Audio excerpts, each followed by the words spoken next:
Gracias por la invitación, especialmente a Alejandro Betoni, que me invitó, y a Vilma por la confianza que tienen Alejandro por haberme invitado, porque claramente no nos conocíamos antes. Algunas aclaraciones: yo no soy abogado y para mí es un gran honor ser el único exponente aquí que no soy abogado y me hayan considerado. Después de escuchar los currículums de todos los que han pasado, es impresionante y mucho honor estar aquí entre ustedes. Tampoco soy técnico, como vieron en la introducción. Yo soy más consultor de negocios, y lo que estoy haciendo y que me encanta hablar de esto es promover la adopción de estas tecnologías. Yo soy un grandísimo convencido de que estas tecnologías, a diferencia de antes, cuando todo llegaba aquí años después, ya las tecnologías están aquí al mismo tiempo. Entonces, en Latinoamérica, por no hablar solamente de Costa Rica, tenemos una grandísima oportunidad de cerrar brechas hacia el desarrollo utilizando estas tecnologías. Porque una misma solución implementada en Alemania o en España ciertamente va a generar una mejora, sea una institución pública, una fábrica, un bufete de abogados, donde sea. Pero esa misma solución en Latinoamérica cierra brechas muchísimo más grandes, y por lo tanto estamos a las puertas de realmente empezar a generar, cerrar brechas de desarrollo. El problema es que si no las adoptamos, más bien la brecha se hace más grande. Entonces, realmente estamos en el momento oportuno de empezar a cuestionar cómo es que queremos adoptarlas. La discusión no es si las adoptamos o no, eso no es decisión nuestra. Yo puedo comprar un servicio a través de un asistente cognitivo, como vamos a ver más adelante tal vez, si nos da tiempo, de alguien que ni siquiera está en Costa Rica y me está dando un servicio que está en otro lugar de manera virtual. Entonces, necesitamos empezar a cuestionarnos un montón de cosas. Cuando Alejandro me invitó hace ya varias semanas o meses, yo sugerí ese título. Después lo quise cambiar, pero no hubo tiempo. Realmente mitos y realidades, eso siempre va a existir. La tecnología siempre va a tener, especialmente estas tecnologías, especialmente la inteligencia artificial, siempre va a tener conspiraciones de qué es lo que va a hacer y para qué sirve, etc. Realmente lo que quiero es concentrarme un poco más sobre si es una ventaja o si es una amenaza. Depende en la industria o en dónde nos desempeñemos en el día a día. ¿Okay? Y lo que quiero es que ustedes me ayuden a determinar eso, porque yo tengo mi criterio. Yo tengo años de estar haciendo esto, ya yo tengo mi criterio formado, pero quiero que ustedes, con un poco de lo que vamos a ver hoy, ustedes mismos empiecen a cuestionar en su día a día si es una amenaza o si es una ventaja para ustedes. IBM Watson, y pongo ese logo ahí porque ya no estoy ligado laboral ni comercialmente a esta marca. Sin embargo, esta es la marca que he estado pregonando durante los últimos 2 años a nivel de Latinoamérica. Creo que es una de las soluciones de inteligencia artificial que viene más a la vanguardia, abriendo brecha, especialmente con soluciones muy de industria. Pero no es la única, hago salvedad, no estoy promoviendo esta ni mucho menos, simplemente me es más cómodo hablar de esta, ¿no? IBM Watson empezó desarrollando esta tecnología y se expuso al mundo a través de un juego de trivia. Muchos de ustedes conocerán, que se llama Jeopardy. En ese concurso, Watson participó y concursó con los 2 grandes campeones a nivel mundial de todos los tiempos. Para hacer el resumen, y lo pueden ver en YouTube, hay un documental sobre esto, es bien interesante. Watson les ganó, y les ganó por muchísimo. Tanto así que, no sé, para los que han visto, son 3 concursantes y hay un presentador que lee una respuesta, y los concursantes más bien leen o dicen la pregunta, ¿no? Watson era uno de esos 3, y mecánicamente tenía que estripar un botón para poder ser parejo con el resto de los otros 2 concursantes. Tuvieron que ponerle un delay porque Watson era muy rápido estripando el botón para que fuera más humano. Y la información que utilizaba Watson para poder contestar todo lo que surgía fue Wikipedia, nada más. Ese fue lo que llamamos el corpus o el dominio que Watson entendía y utilizaba para contestar. Entonces, habiendo dicho esto es bien importante porque No es la tecnología lo que eventualmente tenemos que regular, es el entrenamiento que le damos a esa tecnología. Lo que eventualmente pudiera ser peligroso es la forma como yo lo entreno. ¿Qué va a hacer con esa información? No es en sí la tecnología. La tecnología va a evolucionar y no va a parar de evolucionar nunca. No hay que centrarnos en la tecnología. ¿Qué es lo que queremos hacer con esta tecnología? Y sí, estoy de acuerdísimo que hay que regular muchísimo alrededor de cómo queremos, por ejemplo, que este tipo de tecnologías nos ayuden en temas de salud. Es complejo, no es fácil, pero no es la tecnología en sí. Bien, entonces, después de Jeopardy, donde IBM comprobó la eficacia de esta solución, empezó a incursionar en otras industrias, especialmente en la industria de salud, que más adelante vamos a ver. Entonces, hago esta salvedad. Hay un video, creo que viene aquí.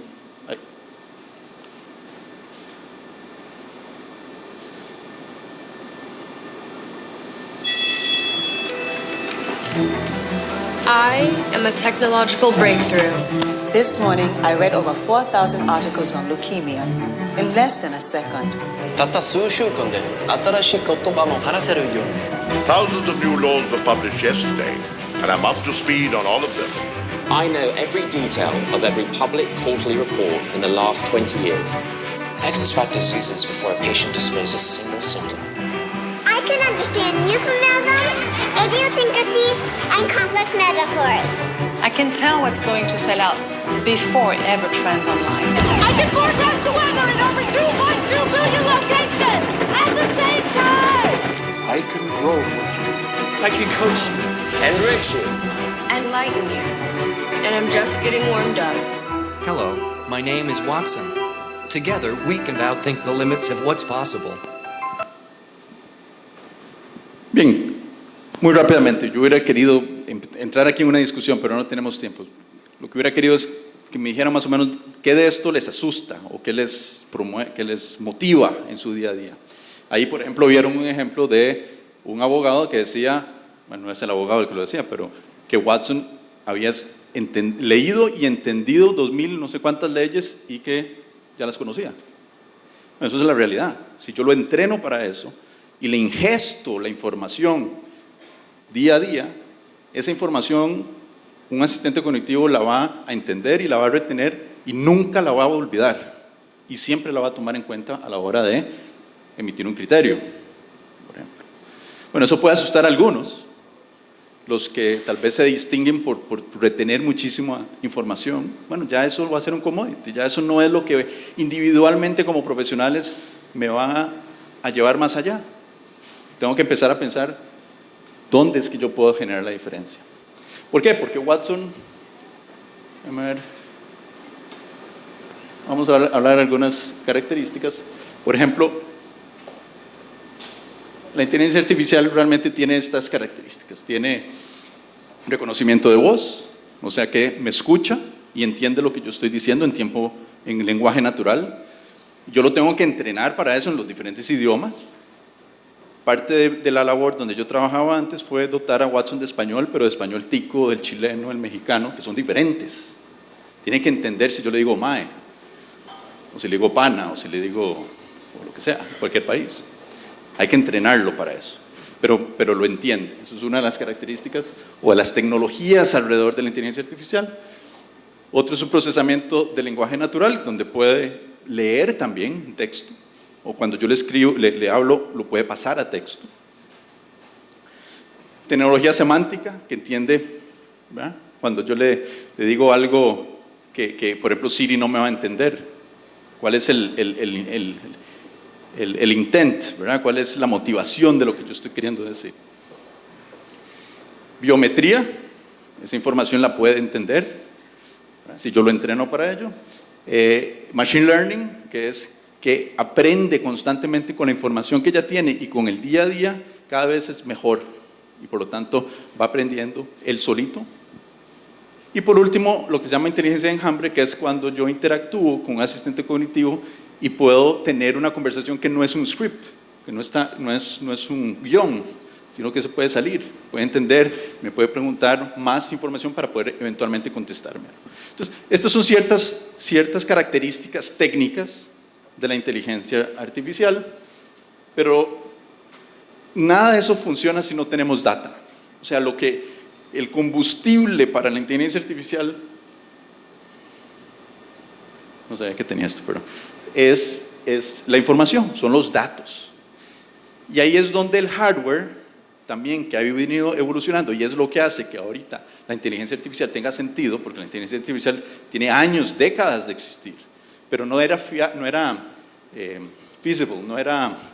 no tenía sentido de negocio, porque era muy caro el almacenamiento y el procesamiento. Ya no. Entonces, la data es lo que hace que tenga sentido la inteligencia artificial, porque la puede analizar en segundos. Esto es simplemente algunas características del crecimiento exponencial que estamos teniendo hoy. Más o menos son 2.5 billones de gigabytes por día que estamos generando, ¿verdad? El 80% de esa información, y no voy a entrar mucho en tecnicismos aquí, pero el 80% de esa información es lo que se considera data no estructurada. El 80% de esa información es data no estructurada. ¿Qué es data no estructurada? Es todo lo que yo puedo guardar en una computadora, pero la computadora no puede hacerle sentido. La guarda y me la trae, pero no la entiende. Eso es un blog, un email, un correo, un audio, un video, una foto, un PDF. El 80% es ese tipo de información. La información, las computadoras lo que entienden son las hojas de Excel, lo que está estructurado. Entonces, el 80% de esta información, este tipo de información, la inteligencia artificial, yo la puedo entrenar para que la entienda y por lo tanto sacarle valor. Y como es tan grandísimo, como es el crecimiento es tan exponencial y aunado todavía con el Internet de las cosas, ¿verdad? Y esta es la proyección, 40 zettabytes diarios de información, esos son como 1 billón de iPhones a la vez. Obliga a tener una plataforma cognitiva, IBM o la que sea, para poder sacar provecho a eso, porque si no es imposible. ¿De qué me sirve? Creo que era Alejandro el que decía que en Londres había 20.000 cámaras constantemente monitoreando la seguridad de ciertas calles en Londres. Bueno, en China son millones. En China hoy por hoy está la compañía más grande de inteligencia artificial en temas de seguridad. Son millones de cámaras conectadas a un algoritmo cognitivo, porque si no, ¿quién? O sea, son un montón de chinos, pero tampoco todos pueden estar viendo todas esas cámaras y sacándole provecho, información. Se necesita un asistente cognitivo. En China eso es posible porque, bueno, vienen de un sistema, un régimen que de alguna forma les permite, aunque no quieran, igual lo van a hacer, para poder tener un tema de seguridad. Porque este algoritmo detecta a cualquier persona donde esté en cualquier lugar, por la forma como camina, por rasgos de su cara, etcétera, lo identifican y porque obviamente tienen toda su población registrada para eso. Y ahí hay un trade-off, ahí hay un tema de privacidad. Pero como decía en una entrevista que vi, un ejecutivo del gobierno chino decía, sí, hay un gran porcentaje de la población que está en contra de esto, pero la mayoría está a favor porque se sienten seguros y eso es más importante para ellos. Entonces, hay una serie de discusiones que como sociedad tenemos que empezar a tener y no podemos atrasarlas para un montón de cosas como vamos a ver más adelante. Esto muy rápidamente para que vean cómo está evolucionando el tema de la información, lo que sucede en 60 segundos el año pasado comparado con el antepasado. Y pueden ver cómo ha ido creciendo, especialmente el tema que nos trae aquí, el tema de comercio electrónico. Son casi $1 millón por segundo en transacciones. Yo estoy segurísimo que eso ya ha ido creciendo todavía más. De hecho, en el año 2016 tenían Amazon separado. Este año no aparece ahí, se me hace que lo han metido junto con otras plataformas. Entonces, como pueden ver, hay dos temas con respecto a esto. Uno es un tema de capacidades técnicas, ¿sí? Y otro que tiene que ver más con el dominio y el entrenamiento, que es donde realmente como decimos aquí, donde la mula bota Genaro, ¿verdad? Que es donde realmente tenemos que poner cuidado, cuáles son las soluciones, cómo se entrenaron y para qué están entrenadas. Entonces, a la pregunta que hice originalmente ¿es una ventaja o es una amenaza? ¿Me ayuda o me amenaza en mi día a día? No sé si alguien quiere rápidamente emitir un criterio. ¿Ustedes qué creen que es esto? Este tipo de tecnología. Bueno, sí. Que ayuda en la medida en que se use bien, ¿verdad? Es que decía que yo creo que ayuda en la medida que se use bien, pero yo creo que aplica a cualquier tipo de actividad humana, ¿verdad? Yo creo que al final, si vemos las aplicaciones que se han desarrollado y cómo puede impactar la vida de las personas, yo tendería a pensar que es más positivo que lo que puede ser negativo, pero de nuevo todo está en cómo se utiliza, pienso.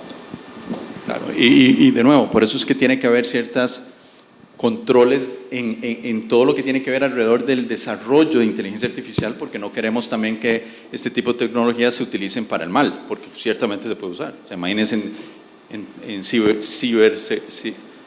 ciberterrorismo, por ejemplo, o en terrorismo en general. O sea, la inteligencia artificial con los datos y el entrenamiento correcto puede hacer mucho daño y tiene que haber algún grado de control sobre eso.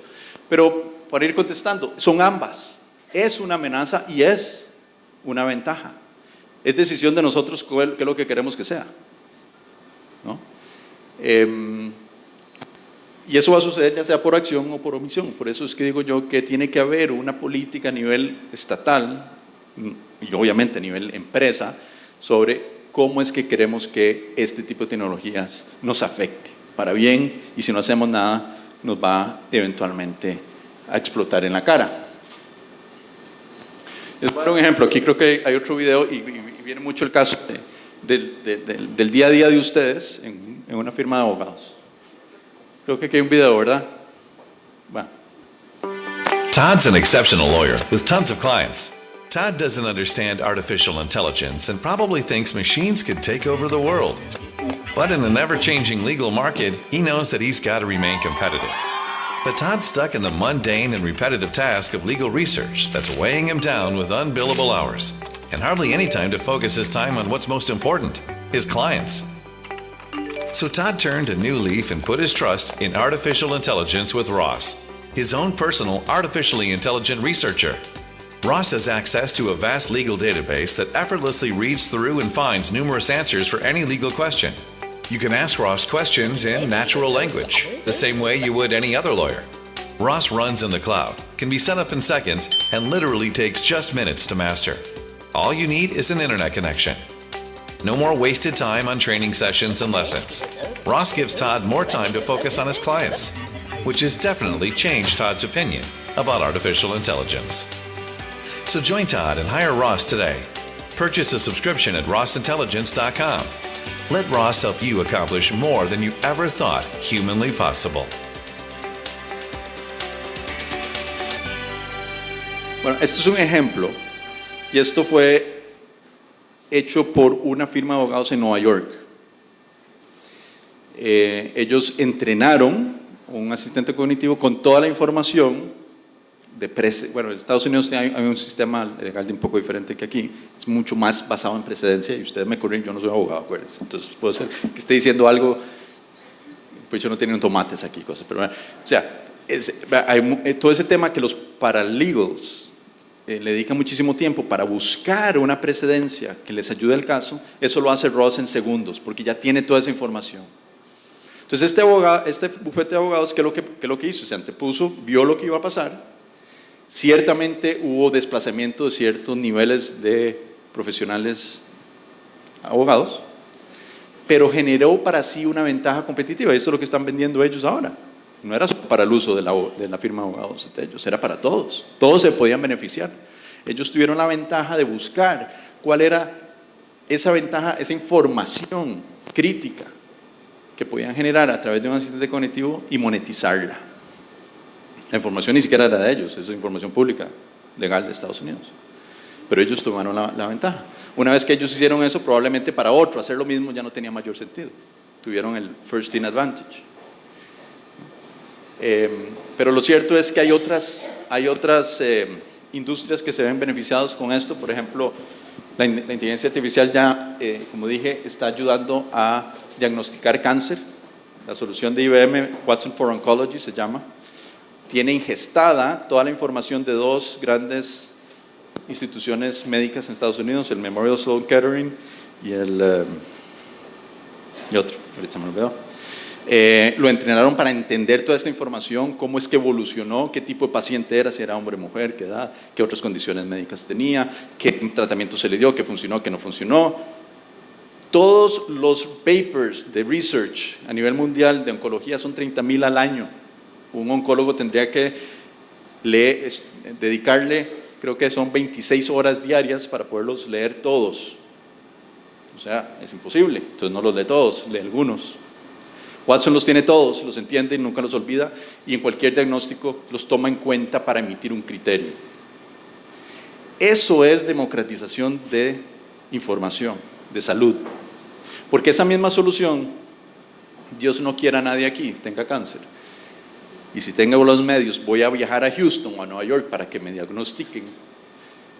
La misma solución cognitiva en cualquier EWISE, que es una clínica satelital aquí en este país, donde no hay especialistas, puede generar el mismo diagnóstico que va a recibir en Estados Unidos. Eso es democratización de salud.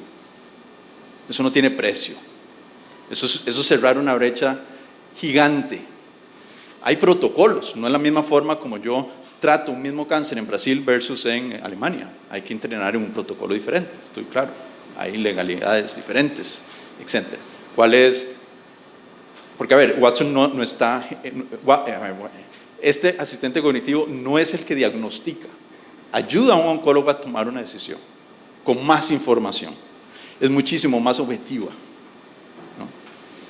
Hoy por hoy, el asistente cognitivo no diagnostica, pero lo podría hacer. Es un tema regulatorio. Todavía no se quiere hacer. Pero que lo pueda hacer, lo puede hacer. Eventualmente va a ser así. Entonces, eso es otro ejemplo. Hay un tema que también, el tema de diabetes, que está prediciendo con cierta información cuándo una persona va a tener un ataque glicémico, en asesoría financiera, entendiendo todos los movimientos y cuál es el perfil de riesgo de una persona y cuáles son los tipos de portafolio que quieren desarrollar. Un asistente cognitivo puede sugerir en qué invertir o en qué divest, en qué invertir y qué no. Ya hablamos del tema de seguridad. En educación es para un congreso entero también solo hablar de cómo puedo yo desarrollar mayores capacidades de desarrollo en un país, cambiando el modelo de educación a través de asistentes cognitivos. Comercio y perfilamiento, ciertamente esto ya está, o sea, ustedes ya se tienen que haber dado cuenta de esto. Esto lo usa Facebook, lo usa Amazon sin duda, o Google ya usa asistentes cognitivos para ayudarme a vender o predecir qué es lo que realmente yo quiero sin yo saber. Hay un caso súper sonado de Target que empezó a mandarle a la casa a una muchacha información sobre embarazo, y el papá se enojó, le mandó una carta a Target que por qué le estaba mandando a su hija eso, y es porque Target se dio cuenta que a través de la navegación de ella, tanto electrónico como físicamente, se dio cuenta que estaba embarazada, se dio cuenta que estaba embarazada antes que el papá. Bueno, eso ya existe. El tema de perfilamiento es porque con estos asistentes cognitivos yo puedo perfilar, no porque es hombre o mujer, o de cierta edad, o porque vive aquí, o porque tiene cierta... No, yo puedo perfilar constantemente, de acuerdo a gustos y preferencias durante el día. Un asistente cognitivo puede hacer eso. Entonces imagínense las implicaciones que tienen eso.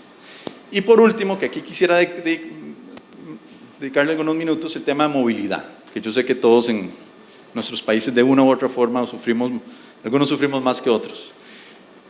Vehículos autónomos, por decir algo. Que yo siempre digo que en este país un vehículo autónomo se suicida a los 100 metros porque no tiene cómo poder ser autónomo, simplemente no tiene suficiente infraestructura para poder, ¿verdad?, tomar decisiones solo. Probablemente drones va a ser más fácil en este país regularlos que vehículos. Pero bueno, eso es un... Pero no, a ver, en vehículos autónomos hay todo un tema que no sé si ustedes se han dado cuenta, que como sociedad tenemos que nosotros decidir qué es lo que quiero que ese vehículo haga ante un eminente accidente. El vehículo autónomo va a cierta velocidad, se encuentra con un perro que atraviesa la calle, no hay forma de evitarlo. Digamos, esa es la premisa, porque si el vehículo ve que puede parar, para, o si lo puede esquivar, lo va a esquivar. Pero si se da cuenta, de acuerdo a ciertos parámetros, que no hay forma de salvar al perro, el vehículo tiene que tomar una decisión. O mato al perro, ¿verdad?, o pongo en peligro los pasajeros. Bueno, con un perro, que no me oiga mi esposa, pero con un perro es relativamente fácil esa decisión, ¿verdad? Pero ¿qué pasa si es un niño, si es una familia, o una persona que está cruzando la calle? ¿Cuál es la decisión que queremos que ese vehículo tome? Nosotros, puede ser que el mismo vehículo aquí va a tomar una decisión diferente que en Japón, porque en Japón decidieron diferente. No podemos asumir que porque ya en Japón lo hicieron, aquí lo vamos a hacer igual. No, ¿por qué? ¿Qué pasa si es un motociclista que se nos atraviesa y no tiene casco? No tiene casco y quebró la ley. O no tiene casco y no quebró la ley. O si sí tiene casco. Son un montón de variables que el vehículo tiene que tomar y considerar y tomar en segundos. Y ese vehículo que nosotros compramos, nosotros estamos aceptando esas decisiones. Y ahí puede haber demandas y todo. Bueno, hay todo un tema ahí. Bueno, entonces, y eso es solo un ejemplo, pero en temas de salud, de nuevo. O sea, ¿cómo queremos que en este país aprovechar estas tecnologías? Hay que regular si yo quiero aprovecharlas, porque entonces en Talamanca, que hay un médico generalista, una vez cada 4 semanas, tengo un asistente cognitivo para poder diagnosticar un tema de cáncer. Y él sea el que lo haga, aunque no haya un oncólogo. Son decisiones que tenemos que tomar.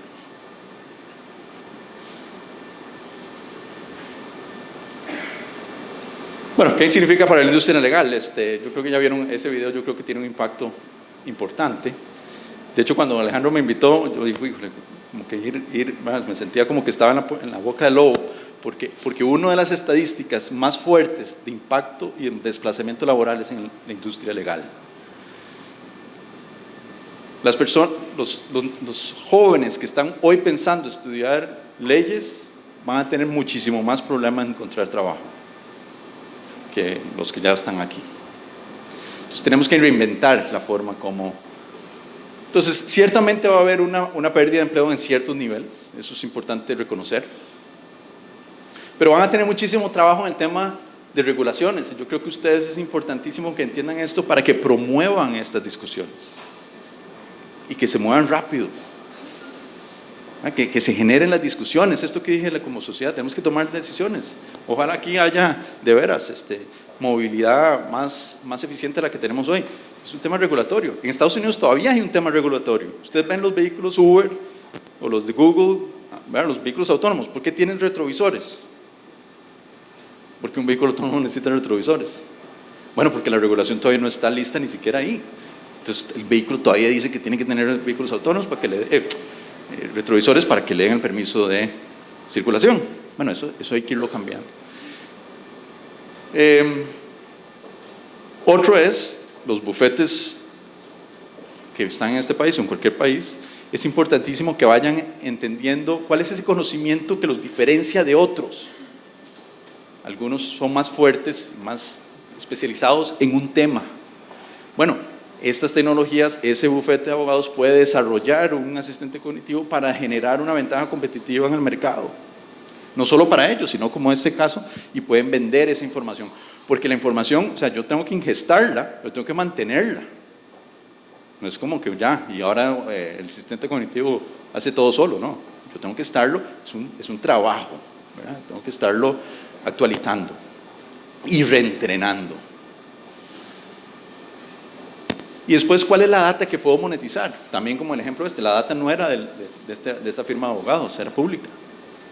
Pero ellos aprovecharon, utilizaron esa información y empezaron a monetizarla como lo pudiera haber hecho cualquier persona. Entonces es importantísimo empezar, ustedes en la industria legal, empezar a cuestionar cuáles son estas datas. Este es otro video, ya, dame un segundo antes de reproducirlo y con esto termino. Pasé muy rápido por ver todo esto por el tema de tiempo. Este video es un tema más de salud. Todo lo que van a ver en este video existe hoy. Hay algunas cosillas ahí que van a ver que lo pone como más futurista de lo que es. Pero la tecnología existe, todo lo que van a ver hoy existe. Hoy se puede hacer. No hay nada que no se pueda hacer. Y van a darse cuenta que hay un montón de interacciones que tienen que ver con lo que estamos hablando hoy de comercio. Vamos a ver si las ven. Dale.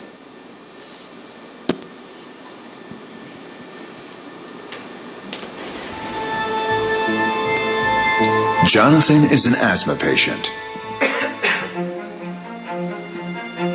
The inhaler signals him to use it. Jonathan's medical data are transmitted by the inhaler into the cloud. The system analyzes his condition while integrating data on other asthma patients in the same geographic area, the weather forecast, level of pollution, and amount of allergens in the air. The unique cognitive algorithm processes millions of data points and calculates a high risk for an asthma attack. The system advises him to contact his doctor for an urgent consultation. The doctor, available through video chat, can review the entire data gathered on Jonathan's condition. He then prescribes a personalized dose for him and sends it directly to a 3D drug printer to produce a tailor-made pill in his home on the spot. Jonathan's attack is prevented.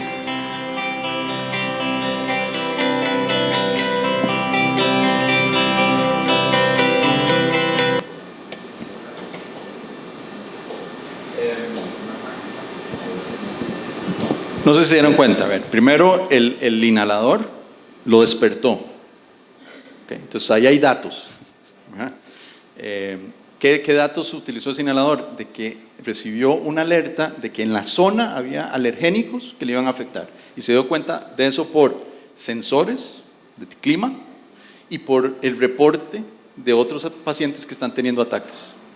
Entonces lo alertan, le dice que respire, hay información ahí, el cual analiza y sube a la nube y analizan esa información, se da cuenta que efectivamente hay ciertos indicadores en su respiración, qué sé yo, que no se ven bien, les recomienda hablar con un doctor, que ese doctor puede estar en cualquier lugar, no necesariamente está en legislación acá. Además, pusieron el doctor para no asustar a la gente, no se necesita el doctor tampoco. El doctor analiza la información y le recomienda una pastilla diseñada específicamente para él, para lo que tiene en ese momento. Nosotros hoy cuando vamos a comprar pastillas, compramos la dosis que viene en el tarro y nos dicen tómese una y si no, tómese dos porque una no es suficiente. Dos es mucho, pero necesita dos para que...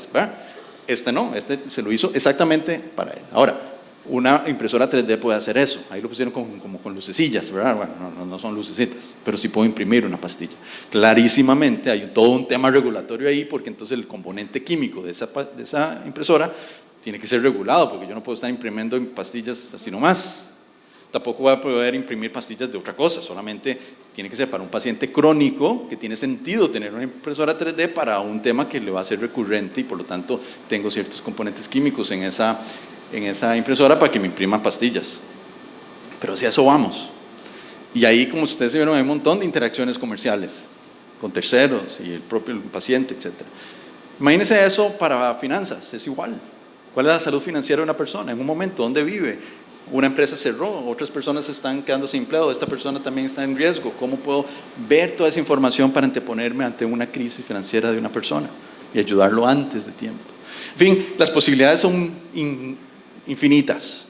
¿Por qué? Porque la tecnología se entrena para lo que yo necesito que resuelva con la información que necesito darle. La tecnología cognitiva no accesa información que yo no le doy, ¿verdad?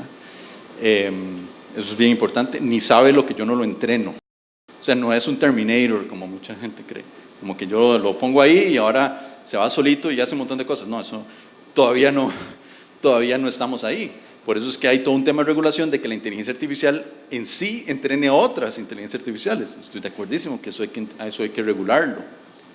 Pero bueno, no estamos ahí todavía. Tenemos que abrazar estas tecnologías. No hay tiempo. No podemos esperar a que, porque en España, en Europa, en Estados Unidos, esperar a que nos bajen las cosas. No, porque de todos modos son entrenables. De nada me sirve una solución que sirve en Estados Unidos, probablemente no me sirva aquí. La tecnología es una cáscara. Es el entrenamiento que yo puedo empezar a aprovecharlo de una vez. Y de nuevo, es decisión nuestra cómo queremos aprovecharlas o no. Muchas gracias. No sé si tienen alguna pregunta.